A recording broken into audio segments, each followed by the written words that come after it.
Well, a big concern this week that some have covered, it's been getting a little more national attention, is the fact that our grocers and our supermarkets protected for those who do still go to grocery shopping. And someone allow me from the National Supermarket Association is Nelson Eusebio. And Nelson, I know that you are the regional director here, so you're on the front lines. Tell us how the grocery stores are dealing during this COVID-19 crisis. Well, And thanks for no, joining. thank you very much for having me.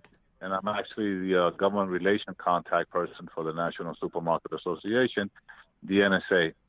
The grocers right now, and with all due respect, outside of the great job that the NYPD is doing, the fire department, all the doctors and nurses and all those who are working in the medical field, outside that whole group, I believe that our grocers are on the front line of what's going on in New York City and should be commended for what's going on in the supermarkets today. And I explain myself in the following manner that the store owner, the store manager, the butcher, the grocery clerk, the cashier are all exposing themselves to customers that we don't know if they're sick or not. We don't know what kind of conditions they have. But our staff, our people are working day and night.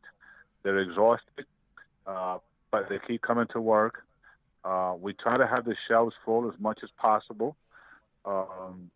We try to maintain an everyday supermarket in an environment that is not everyday, an environment that's turned upside down on us, and yet we might try to maintain these stores as full as possible and as operational as possible.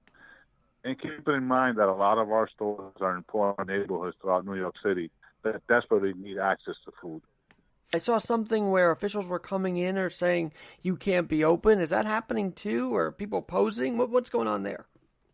Absolutely. There's some misinformation among the police department that they feel they have the authority to close stores down if they feel there's too many customers in the stores. Most of our stores are abiding by the safe distance policy, and what they're doing is letting one customer in at a time. Depending on the size of each store, they can fit to 50 people, 100 people, 200 people, depending on the size of the stores.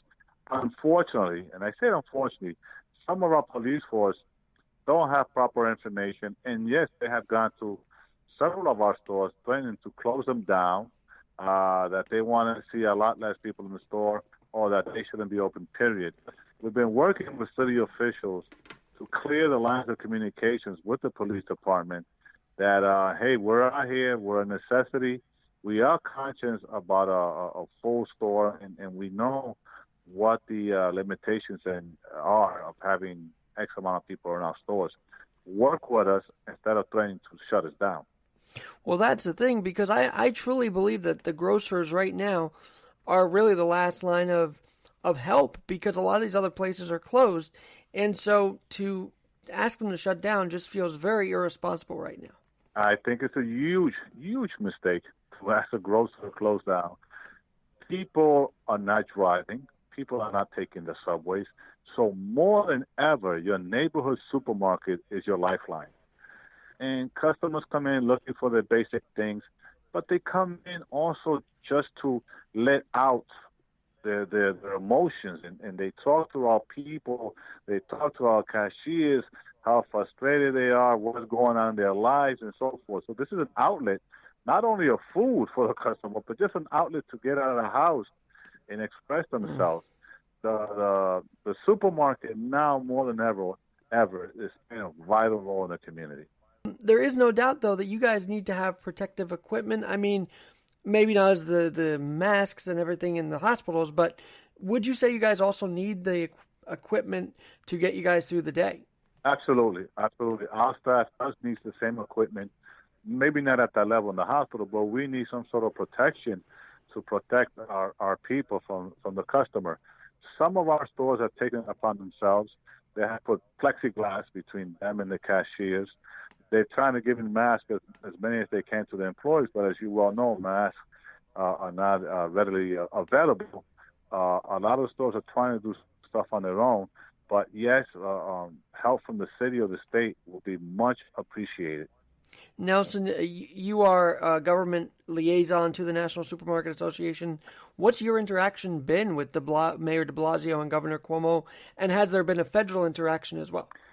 We haven't done nothing federal yet, but we are in contact with one of our local congressmen who's very concerned on what's going on. But as far as the mayor and the governor, we have a direct line that was established 2 weeks ago to the mayor's office where we can file complaints, ask questions, suggestions, and we have a line of communication. We just recently established a line of communication also with the governor's office. And we appreciate that every once in a while on his CNN morning brief, he thanks the grocers and the supermarkets for everything that we're doing. Well, that is special. And I know that it's also now becoming a competition of who can survive this. So how is National Supermarket avoiding places like Dean and DeLuca, other places to close down? How are you guys supplementing that loss of income so they do stay open through all of this? Unfortunately, with Dean and DeLuca, they closed down for various reasons. I think they had a rent dispute with the landlord, which is it's happening to a lot of stores. But what's unique about our stores, like I said before, these are individually owned stores. You walk into an independent supermarket in New York City, whether it's your Bravo, Seaton, Associated, and chances are you're going to bump into the owner. In some cases, you see me even bagging groceries in front of the store, walking around the store, making sure that everything's going on okay. Being that they're locally owned, they are able to adjust to what's going on in the community. They're able to adjust to gentrification. They're able to adjust to prices that we're going through right now because they can make the decisions right there in the spot, as opposed to the national chains where a store manager doesn't have the authority to make quick decisions that are needed sometimes, and they suffer because of that. Our stores are hands-on, and that's the advantage that we have over the other bigger stores. So what's the message of hope for the grocers out there that you want to tell tonight? Well, to the grocers, we can't thank them enough for what they're doing. And also to please abide the laws, keep a safe distance in your stores. Thank you for keeping the store stocks. Do the best that you can at what you do that you're so good at. And also to city officials and the state government to please work closer with the grocers. Now more than ever, we are a big part of the community, and we need your help and your assistance and your guidance to help us through this terrible, terrible time. Now, Nelson, it is the National Supermarket Association. Is it a strain nationally?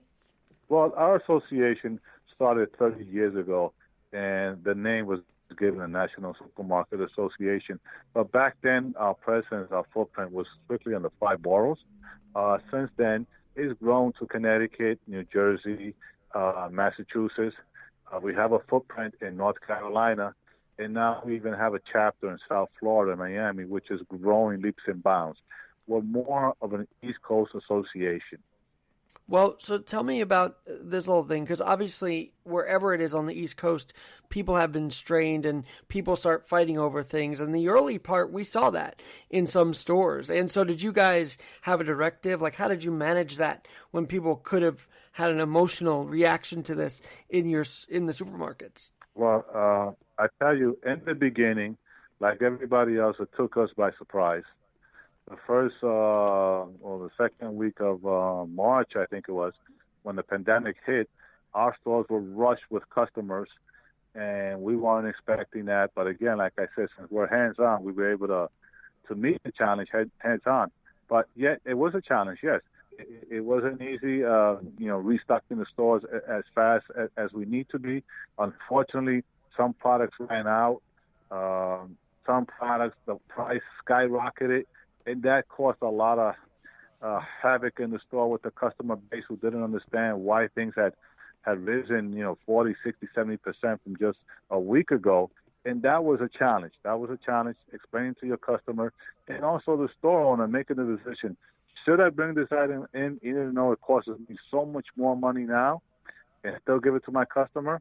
Or should I not bring it in and not risk the rest of customers blaming me for price gouging? Nelson, you are governmental affairs for the National Supermarket Association, but where did you get your start? Maybe people who do follow this association want to know where you got your start in the world of the supermarkets. Yeah, well, I was literally born in the supermarket industry, so to speak, in the early 70s. my family owned supermarkets in the Jamaica Queens area, and I used to work after school in the supermarket. I made it my business to get an education and go to college because I swore I would never work in another supermarket again. And sure enough, when I got out of college, I wound up running supermarkets again.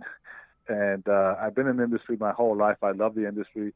I'm a former supermarket owner. I have had owned several supermarkets in Brooklyn and Queens. I'm also a past president of the National Supermarket Association. So I understand the association very well and the needs of our members. When they asked me to be government relations person contact, I jumped on it because it's something that I enjoy doing. I work with our members, and I work with our local politicians hand in hand. Well, let me ask you, to bring us on a good note here, because this is dire times, and what we're seeing on our TV is dire. What good news? Have there been donations to the supermarkets? Have you seen outreach from the community to supermarkets here in New York and elsewhere? As far as donations to supermarkets, no, not at all. I mean, the city's starting a conversation now. And as a matter of fact, when I hang up with you, I'm going to have that conversation about loans to small businesses that need it, that might be going through hard times or they can't pay the rent or so forth. Not that our stores owners are asking for anything like that, but it's good to know that it's available there. The good news is that I think that as far as the supermarket goes, we have reached our peak. Our peak was the first 2 weeks of the pandemic. The customers bum rushed to supermarkets. Things were running out. Things were increasing in prices. Now the people have settled down and they're developing a shopping pattern that's a little bit more than normal, and that can be handled very well at the store level. When the customers come to our stores, now they can be assured that the store is going to be stocked fully, that prices are starting to climb back down again, come down again, and that the supermarket is going to be what it normally is. We've seen the high peak. Now we're riding something that's more normal. Now the supermarket is operating more at a normal pace, and when that does, we can give better service to our customer base. Well, can customers reach out to you guys about how they can help and about the concerns they might have going to the supermarket? I think that since most of our stores are all community orientated, I would dare to say that most of our customers know our managers, know the owners, know the cashiers by name, and I think that they can walk into any one of our member stores and ask, what can I do, or can I help the store, or can the store help them, and so forth. I think that relationship and that communication exists already, and it existed before this controversy, because that's what supermarkets are. They're community stores serving the community. During this time, people need to hear from people like you, Nelson, that say, you know what, we are here for you, and we're going to all get through this together. Absolutely, and count on us to have your supermarket available every day of the week. And I do hope, honestly, that they start featuring the supermarkets more nationally. We saw a CBS News piece the other night. Hopefully more of that continues, and the grocers can get a bigger highlight through this and afterward as well. Support your community supermarket, because as well noted, we're going to be there when you need us the most. All right, that was Nelson Eusebio. He is the government affairs for the National Supermarket Association. Nelson, I'll let you get to your call and come back and tell us more as you guys know more. Absolutely, my pleasure. And thank you. Thank you for this opportunity. You got it. I'm Alexander Garrett. This has been Friday night. I know we're all staying indoors, but you know what? It's for the better. But if you need the groceries, they are there for you. Have a great night.